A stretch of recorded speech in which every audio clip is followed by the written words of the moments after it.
We got special guests in the studio, the Cold Stairs. What's up, guys? What's going on, Sandman? Hey, thanks for having us. Chris Tapp, Brian Mullins. Man, thank you guys so much for coming in. I know you have a new album coming out. We've been playing the single Fire in the Sand, which I got to tell you, man, the production is just extraordinary. Tell me a little bit about the guy that produced the record and a little bit about the album and when we may expect that. Well, Mark Needham did that out of Los Angeles. We had done some work by ourselves for a while, and we got ready to do this record and just really wanted to get with somebody that we admired. So we had kind of had a short list of a few people and sent some stuff off, and Mark really, out of the people we talked to, really dug it and I think got what we were trying to do. So we hooked up with him, went out there and did the record with him. He's done The Killers, and he just finished Fleetwood Mac record. We are the bottom rung of the totem pole, so we're glad to be on the pole at all. But we did the record out there with him in about 6 or 7 days, maybe a little bit longer than that. Nah, it's probably about right, 6 or 7 days, and had a blast. And just keep hoping that he'll find something wrong with the record so we can go back out to Los Angeles and work a little bit more on it. But had a great time out there.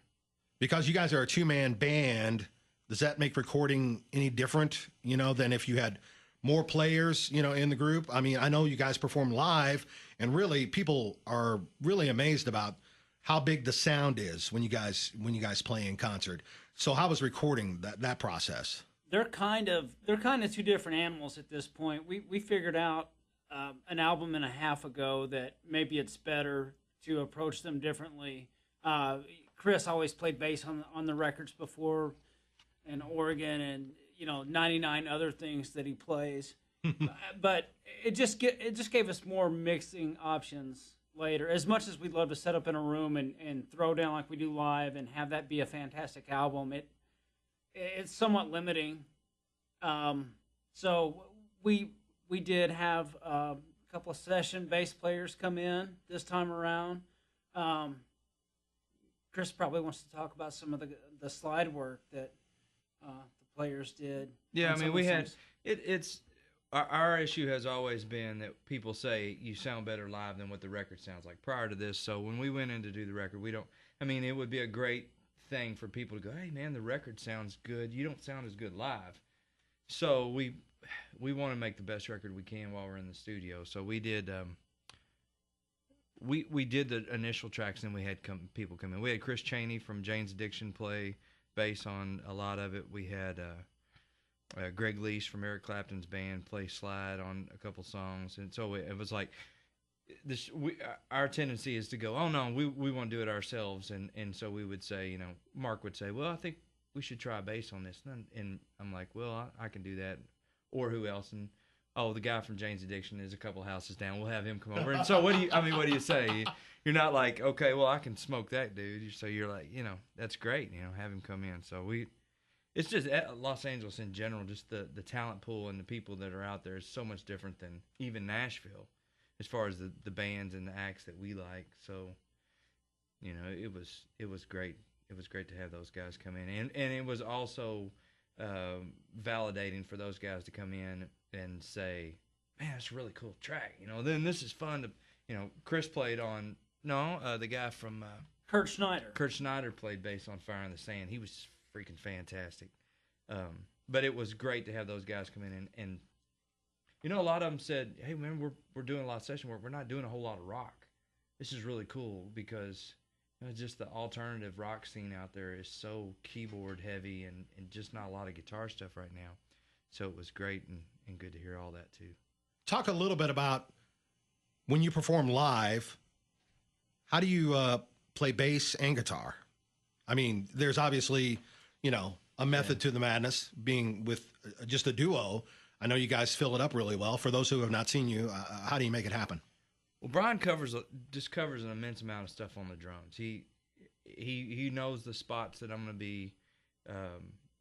We just kind of know we've got kind of a formula of what we need to do, and he covers my butt on a lot of it. But one thing we did when we first started playing, we decided we were going to play. I didn't want to sequence anything. I didn't want to use.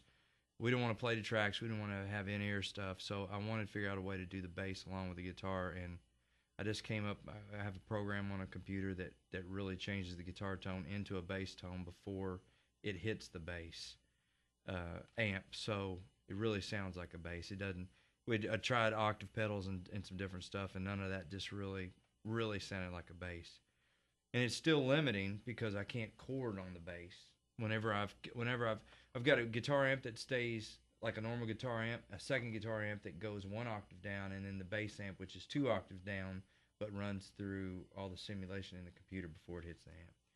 So I think of it like AC/DC Highway to Hell. So the main guitar is Angus, and he stays on all the time. Second guitar is Malcolm. He comes in on the bridges, and then the bass amp comes in on the choruses. So we wanted to, a lot of bands. Every other band we've had before, that we've had 4 or 5 guys, it's like, go. And everybody starts playing at the same time. And I think having this somewhat limited where you don't have all instruments in at all time creates a little bit more dynamics anyway. And it's worked for us. It makes the song, it puts a lot of emphasis on the song, how we're going to arrange the song. He has fantastic songs, so I would be heartbroken if we had 9-minute guitar solos in the way of these great songs. Don't bore us, get to the chorus type mentality for the most part. Well, we're going to strip it down today. We're going to check out the new single people have been hearing here on GBF, Fire in the Sand, but a very acoustic version. Ladies and gentlemen, I would like to present to you The Cold Stairs.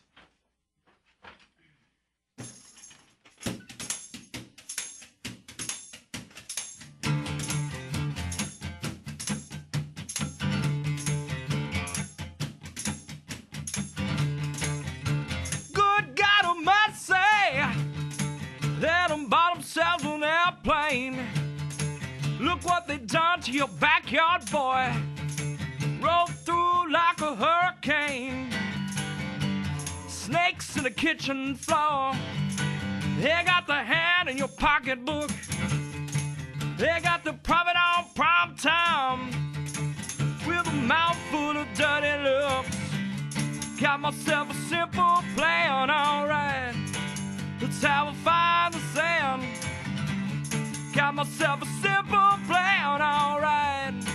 Let's have a fire in the sand.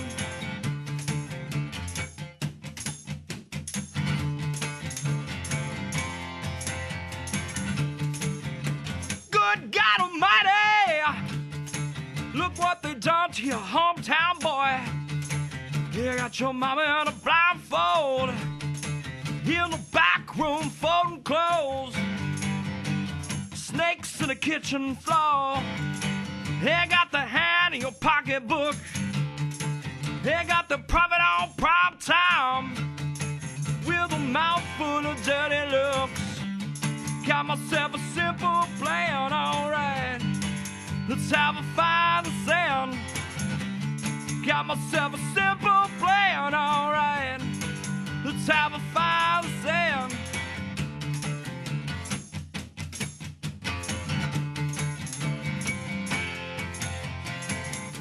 Got myself a simple plan, alright. A fire in the sand. Got myself a simple plan, alright, alright, alright, alright. Got myself a simple plan, alright. Let's have a fire in the sand. Got myself a simple plan, alright, alright, alright, alright, alright. Amazing. The Cold Stairs, Fire in the Sand. Man, I'll tell you what, that song, what I like about it so much, it has really 2 hooks. It's got a riff that's a great hook, and then the chorus. And the verse lines, too, are just really hooky, man, really catchy. I cannot see this not being played on rock radio stations just everywhere. We've had a lot of luck so far with it, keeping our fingers crossed. I think, and I really appreciate you saying that, man. I know you've had a ton of history listening to rock and roll, but we've really been lucky with this. But I think the thing more than anything is that we just got to find that opening where people are playing rock and roll again. And really, we need more stations like this out there. We're trying to hit as many as we can, but I think a lot of DJs and a lot of people are timid as far as hitting some of the stuff because it's just been so anti-rock the last couple of years. I mean, even the bands that were rock bands are now, I mean, it's almost like the disco thing or something. Yeah, it gets a little trendy sometimes. But, there are bands, I don't want to compare you to the Black Keys or Royal Blood, who are also a two-man band. Yeah, they are just great.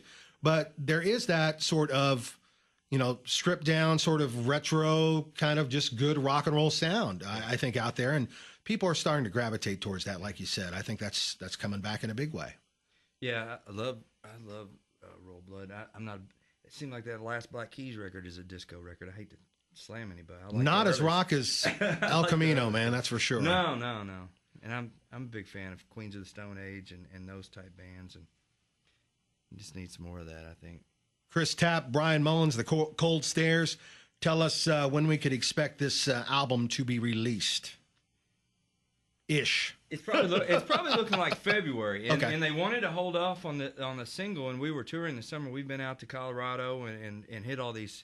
We've been out through the Midwest and stuff. We really wanted something to tour on, so we were able to get Fire in the Sand out as a single, and we've been touring on that and playing on that, and we may end up doing another single before February. But right now, the label's saying February. I promise we will let everybody know when it comes out. Thank you, brother.